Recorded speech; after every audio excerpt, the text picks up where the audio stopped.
The glossy magazine cover stared back at me from the newsstand. Text Rising Star. How David Chen built Quantum Leap from nothing. Nothing. I almost laughed. The irony would have been funny if it hadn't made me so angry. My name is Alex Torres, and 2 years ago, I watched my best friend steal my life's work and turn it into a $50 million company. But I'm getting ahead of myself. David and I met in college, two computer science majors with big dreams. While other students partied, we spent countless nights in the computer lab, fueled by energy drinks and ambition. We shared everything: ideas, codes, dreams of changing the world through technology. The idea that would become Quantum Leap started in our senior year. I'd been working on an algorithm that could revolutionize how artificial intelligence processed natural language. It wasn't just another chatbot. This was something different, something that could understand context and nuance in a way no other eye had managed. "This is incredible," David said one night, watching me debug another section of code. "The applications for this could be huge." I nodded, too focused on my screen to notice the calculating look in his eyes. "I think this could change everything. Customer service, education, maybe even healthcare." After graduation, David landed a job at a prestigious tech firm while I took an internship at a smaller startup. We stayed close, meeting every weekend to work on what we still called our project. I shared all my progress, every breakthrough, every setback. David always listened intently, offering encouragement and suggestions. What I didn't know was that he was taking notes. Detailed notes. The first sign something was wrong came when David started missing our weekend meetings. "Work's crazy," he'd text. Rain check. I didn't think much of it at the time. We were both building our careers after all. Then came the day I saw the announcement in TechCrunch. Former Google engineer launches revolutionary AI platform. The headline didn't worry me until I saw David's face smiling up from the article. My hands shook as I read the description of Quantum Leap's proprietary technology. It was my algorithm, my code, my dream. I called David immediately, straight to voicemail. I texted, emailed, even went to his apartment. Nothing. Finally, a week later, he agreed to meet me at our old coffee shop. "Look," he said, stirring his untouched latte. "I know you're upset, but you have to understand. This is business. The core idea might have started with you, but I'm the one who made it viable. I'm the one who built it into something real." Something real? I couldn't believe what I was hearing. "David, that's my algorithm. My code. We worked on this together." He shook his head, his expression maddeningly calm. "No, Alex. You worked on a school project. I built a company. There's a difference.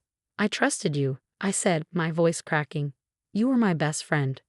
"And you were an intern with some interesting ideas," he replied, standing up. "That's all. Don't make this into something it's not." As he walked away, leaving his cold coffee behind, something inside me hardened. David thought he had won, thought he could simply take what was mine and rewrite history.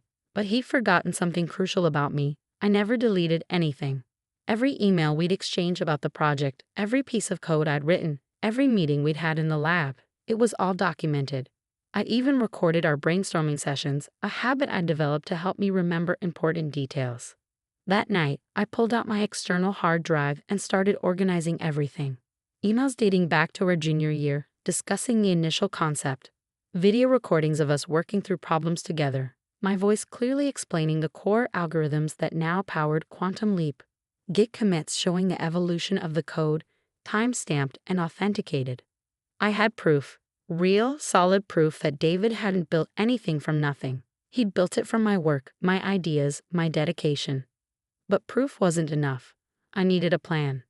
I contacted Maya Patel, a lawyer specializing in intellectual property law. She reviewed my evidence with increasing interest. "This is quite compelling," she said, spreading the documents across her desk. "The timestamps, the continuous development history. It shows a clear progression from your original work to their current product." "So we can stop them?" I asked, trying to keep the desperation out of my voice. She hesitated. "It's not that simple. They have resources, a legal team. This could get expensive and ugly very quickly." "I don't care about expensive," I said firmly. "I care about the truth." Maya studied me for a moment, then nodded. "All right, but if we're going to do this, we need to be smart about it. They'll try to paint you as a disgruntled ex-friend trying to cash in on their success. We need to control the narrative. Over the next few weeks, we built our case methodically. Maya helped me organize my evidence into a clear, undeniable timeline showing the evolution of my work and its subsequent theft by David. Meanwhile, Quantum Leap was everywhere. David appeared on tech podcasts, gave interviews about his innovative approach to AI development. Each appearance, each quote about building everything from scratch made my blood boil. Then came the interview that changed everything. David was featured in a major tech magazine discussing Quantum Leap's meteoric rise. The interviewer asked about rumors that the core technology had been developed by someone else. David laughed, that same dismissive laugh I'd heard in the coffee shop. I know who you're talking about, Alex Torres. He was an intern at a startup where I used to mentor. Rock Coffee sat in on some meetings. Now he's trying to claim he invented everything. It's sad, really. Some people just can't handle seeing others succeed. I stared at the words until they blurred. Coffee, meetings, intern. He was erasing me, reducing years of work and friendship to nothing. That night, I couldn't sleep. I sat at my computer, surrounded by evidence of my contribution. Our contribution to what became Quantum Leap. Then I had an idea. I started coding. Not AI this time, but a simple website. I uploaded every piece of evidence I had, emails, videos, code commits, all organized chronologically. Each item was time-stamped, verifiable, undeniable. Then I wrote a blog post. Not angry, not accusatory, just facts. I described the development of the algorithm, our collaboration, the moment I discovered the theft. Everything documented, everything proven. Maya called me as soon as she saw it. Alex, this is risky. They could sue you for defamation. Let them, I replied. Truth is an absolute defense against defamation, right? And everything on that site is true. The website went live at midnight. By morning, it had gone viral in the tech community. Developers, engineers, and industry insiders were picking apart the evidence, verifying timestamps, analyzing code similarities. #QuantumPef started trending on Twitter. David's PR team scrambled to contain the damage, releasing statements about misunderstandings and parallel development. But the evidence was too clear, too detailed to dismiss. Then came the email from Lisa Chen, David's sister and Quantum Leap's CFO. We need to talk, she wrote, not through lawyers. Just us. I stared at her message for a long time, remembering all the dinners I'd shared with their family, all the times Lisa had teased us about being married to our computers. What do you think? I asked Maya. She frowned at her screen. Legally, I'd advise against any unofficial communication. But sometimes resolving things person to person is better than letting lawyers fight it out. I agreed to meet Lisa at a quiet restaurant away from the tech corridor. She was already there when I arrived, looking tired and worried. He screwed up, she said as soon as I sat down. David, he lost himself somewhere along the way.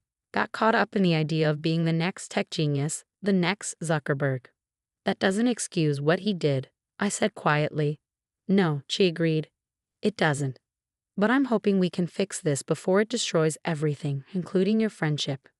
I almost laughed. Friendship? Lisa, he stole my work and then tried to erase me from the story completely. That's not something friends do. She pushed a folder across the table. We want to make this right. The board is prepared to offer you a significant ownership stake in Quantum Leap, plus a seat on the Technical Advisory Committee. Full recognition for your contributions to the core technology. I opened the folder. The numbers made my head spin. It was more money than I'd ever imagined having. And David? I asked. What does he say about this? Lisa's hesitation told me everything. He'll come around. Once he sees it's the only way forward. I closed the folder. That's not good enough. What do you want, Alex? Lisa asked, frustration creeping into her voice. Name your price. I leaned back, studying her face, so similar to David's, yet somehow kinder. I want him to admit what he did. Publicly. No PR spin, no carefully worded statements about misunderstandings. The truth. He'll never agree to that, she said quietly. His pride won't let him. Then we have nothing to discuss. I stood up, leaving the folder on the table. I'll see you in court. The next morning, Quantum Leap's lawyers sent a cease and desist letter demanding I take down the website. I forwarded it to Maya without comment. Her response was immediate. They're scared. The evidence is too strong, and they know it. Want to see something interesting? She sent me a link to an SEC filing. Quantum Leap was preparing for an IPO, hoping to raise over $200 million. My website and the growing scandal threatened everything they built, or rather, everything they had stolen. Their investors must be freaking out, Maya noted during our next meeting. An IP dispute like this could tank the whole offering. She was right. Over the next few days, I received calls from various intermediaries trying to negotiate a settlement. The offers kept getting bigger, but they all had one thing in common. They wanted me to sign an NDA and pretend none of it had happened. I refused each one. Then came the threats. Anonymous emails suggesting I should think carefully about my future in tech. Comments on my website claiming I was mentally unstable, bitter, delusional. I recognized David's writing style in some of them. But I had support too. Former classmates came forward, confirming they remembered my work on the algorithm. My old professors vouched for my capabilities. The tech community, often quick to tear people down, rallied around the evidence I presented. One morning, I arrived at work to find an unexpected visitor waiting in the lobby, James Zhang, the CEO of RiverTech, one of Silicon Valley's most respected AI companies. Interesting website you've got there, he said, extending his hand. Want to get coffee? Over the next hour, James laid out a proposition. RiverTech wanted to hire me not as an engineer, but as the head of a new AI development division. They'd fund my research, protect my intellectual property, and give me the resources to continue my work. What's the catch? I asked. No catch. We've reviewed your code, your documentation. What you built, what was stolen from you. It's extraordinary. We want that kind of innovation at RiverTech. Properly credited, of course. It was tempting. Very tempting. But I need to finish this first, I said. I can't walk away and let them win. James nodded. The offer stands. Handle your business, then come talk to us. That evening, as I was leaving the office, I got an urgent call from Maya. Check your email. Now. There in my inbox was a message from David. The subject line. I'm sorry. My hands shook as I opened it. Alex, you were right. About everything. The algorithm, the code, all of it, it was yours. I got caught up in my own ambition and convinced myself I deserved the credit because I made it real. But that was a lie. I betrayed you, betrayed our friendship, our trust, everything we built together. The truth is, I was jealous. You were always the brilliant one, the true innovator. I just rode your coattails and then stole your glory. I've asked the PR team to draft a statement admitting everything. Lisa says it will probably kill the IPO. Maybe that's what I deserve. I know it's too late for us to ever be friends again, but for what it's worth, I'm sorry. David. I read the email 3 times before calling Maya. Is this real? I asked, not some PR stunt. It seems genuine, she said. Their lawyers just contacted me about drafting a settlement agreement. They're offering full credit, significant compensation, and a public admission of wrongdoing. I sat in silence, processing everything. Alex, what do you want to do? What did I want? The question had seemed so simple weeks ago. I wanted justice, recognition, vindication. Now that it was within reach, I wasn't so sure. I thought about all those nights in the computer lab, David and I dreaming about changing the world. About the countless dinners with his family, Lisa teasing us about our coding obsession. About the moment it all fell apart in that coffee shop. Set up a meeting, I said finally, not with their lawyers, with David. We met at our old college campus in the computer lab where it all began. David looked different, older, tired, the confidence drained from his posture. Your email, I said, sitting across from him. Did you mean it? He nodded, unable to meet my eyes. Every word. I lost myself, Alex, lost sight of everything that mattered. Why? We could have built this together. It could have been our success story, not just yours. Because I wanted to be you, he said quietly. You were always the genius, the one with the real vision. I was just there. When I saw the opportunity to take your work and make it mine, I convinced myself I deserved it, that I was just taking what should have been mine anyway. I looked around the lab at the computers where we'd spent so many hours coding, dreaming, building. You know this changes everything, right? The company, the IPO. I know, Lisa's furious. The board is probably going to fire me. He laughed bitterly. Turns out karma's real. We sat in silence for a while, years of friendship and betrayal hanging between us. I have an idea, I said finally. But you're not going to like it. 2 months later, Quantum Leap held a press conference. David stood at the podium, cameras flashing, and told the truth. All of it. He'd admitted to stealing my work, apologized publicly, and announced a restructuring of the company. Under the new arrangement, I became Chief Technology Officer, with full credit for the core technology. David stepped down as CEO but remained on the board. The company would move forward with both of us involved, each in our proper roles. The IPO was delayed but not canceled. When it finally happened 6 months later, the shares soared. Turned out the market appreciated honesty more than they feared scandal. Rivertech's James Zhang sent me a message. Interesting solution. The offer still stands if you ever change your mind. I kept his email but didn't respond. There was too much work to do at Quantum Leap, too many new ideas to explore. This time, with proper credit and protection. Lisa took over as CEO, proving to be a better leader than her brother ever was. She had the vision to see what Quantum Leap could become, not just an AI company, but a model for how tech companies could operate with transparency and integrity. As for David and me, we're not friends anymore, not like we were.